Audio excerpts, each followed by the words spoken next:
আসসালামু আলাইকুম। আমি হাদির হত্যাকাণ্ড নিয়ে ২-৪ টা কথা বলতে যাচ্ছি। হাদিকে কেন হত্যা করা হইল? হাদির আসামিকে কেন অ্যারেস্ট করা হইল না? সেটার মূল কারণ হলো আপনাদের ১ম এ আসতে হইব জুলাই কি?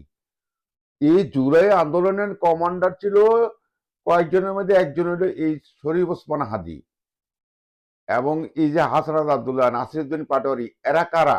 এই জুলাইটা কি? জুলাইটা হইল সরাসরি ভারত বিরোধী।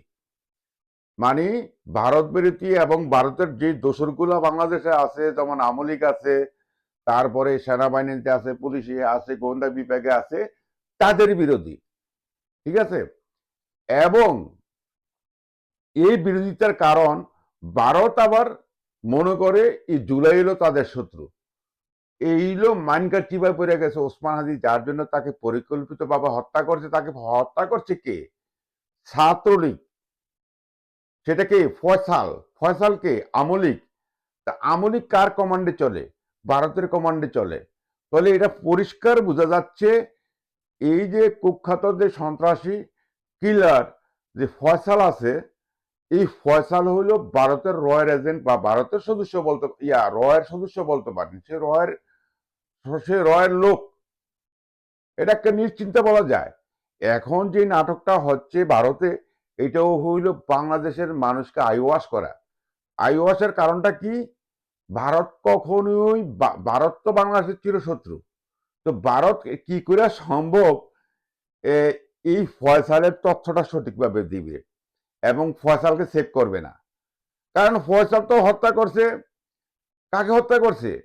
ভারতের শত্রুকে। তো ফয়সালকে কেন নিরাপত্তা দিব না ভারত? এটা তো সোজা হিসাব ভাই। এবং ফয়সালের যে এখন যে অ্যারেস্ট করছে, রিমান্ডে নিচ্ছে, যে সাংবাদিকের যা সেই কথাগুলি বলছে, এটি ভারত সরকার, ভারতের র এজেন্ট নির্ধারণ করে দিচ্ছে সে কি বলবে। এটা সহজ সরল হিসাব, এটা ছাড়া কোনো কথা নাই। আপনারা কি বিশ্বাস করেন ফয়সাল ভারতে অ্যারেস্ট হয়েছে?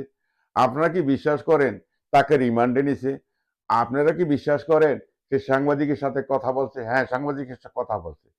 টোটাল মেকানিজমটা হচ্ছে ভারত সরকারের, ভারতের গোয়েন্দা বিভাগ যেই সিস্টেমটা শিখাবে সেটাই ফয়সাল বলবে। ফয়সাল বোধ জমিদারি স্টাইলে পশ্চিমবঙ্গে আছে, এটা আপনারা নিশ্চিত থাকেন। এখন ভারতের ষড়যন্ত্র একটা প্ল্যান চালাচ্ছে। এখন এই প্ল্যান মজবুত হয় নাই, শেষ হয় নাই। তারা যে কোনো নিখুঁতভাবে একটা বক্তব্য দেওয়াইব ফয়সালটা দিয়া, এটা জামাত জড়িত অথবা বিএনপি জড়িত, ইত্যাদি ইত্যাদি ইত্যাদি। এটা হলো মূল ব্যাপারে ভাই। ভারতের কামটা কি? বাংলাদেশে অশান্তি সৃষ্টি করা কাউকে দিয়া। ভারতের কাম কি? যাকে দিয়ে অশান্তি সৃষ্টি করাবে ইহালায় শেষ, আর যারে অশান্তি করাবে সেও শেষ। এটা হলো ভারতের মূল কাজ। তা আপনারা কি করে আশা করেন ওই পশ্চিমবঙ্গের যে স্টেটমেন্ট দিবে সেটা সঠিক এবং সত্য? ওইটা কারণ আছে। ওই যে চরিত্রহীন কিছু আছে না, ডক্টর জাহিদ, মাসুদ কামাল, পান্না, তারপরে ওই জিল্লু, এরা।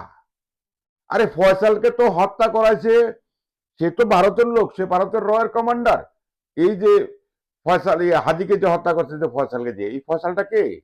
ফয়সাল হলো সরাসরি ভারতের লোক এবং ভারতের রয়ের লোক। তাকে নির্দেশ আসছে তাকে হত্যা করো। আবার এই যে ভারতীয় যে দোসর আছে বাংলাদেশে গোয়েন্দা বিভাগ, আর্মি, পুলিশ, বিটিআরে, তারাই আবার সুন্দরভাবে ভিআইপি হালে তাকে নিয়ে হেইপার পার করে দিয়েছে। এই টোটাল বাংলাদেশে লক্ষ লক্ষ ভারতের সদস্য রয়ের এজেন্ট রয়ে গেছে। এটাই মূল ব্যাপার। এটা ছাড়া অন্য কিছু না। এটা নিয়ে এইসব বাজে ফেক নিউজ দেখা, ভারতের নিউজ দেখা আমাদের খুশি হওয়ার কিছু নেই, আনন্দ হওয়ার কিছু নেই। এটা একটা বিশাল ভারতীয় ষড়যন্ত্রের প্ল্যান। তাকে হত্যা করছে, ফয়সালটিকে যে হত্যা করাইছে এটাই সঠিক। এবং এই বিচার কখনো হবে না। কারণ বাংলাদেশে কত হত্যাকাণ্ড হয়েছে হাসিনার আমাদের, লক্ষ লক্ষ লক্ষ হত্যাকাণ্ড হয়েছে। কার বিচার হয়েছে? ওই ইলিয়াসের বিচার হয় নাই, নাসিরুদ্দিন ফিরোজের বিচার হয় নাই, সালাউদ্দিন কাদের চৌধুরীর বিচার হয় নাই, আর যে জামাতের লোকদের হত্যা করছে এটার বিচার হয় নাই। কোন বিচার হবে বাংলাদেশে? হবে না। কারণ এই দেশটি চালাচ্ছে ভারত। বাংলাদেশ জিন্দাবাদ, ইনকলাব জিন্দাবাদ, ওসমান হাদি জিন্দাবাদ।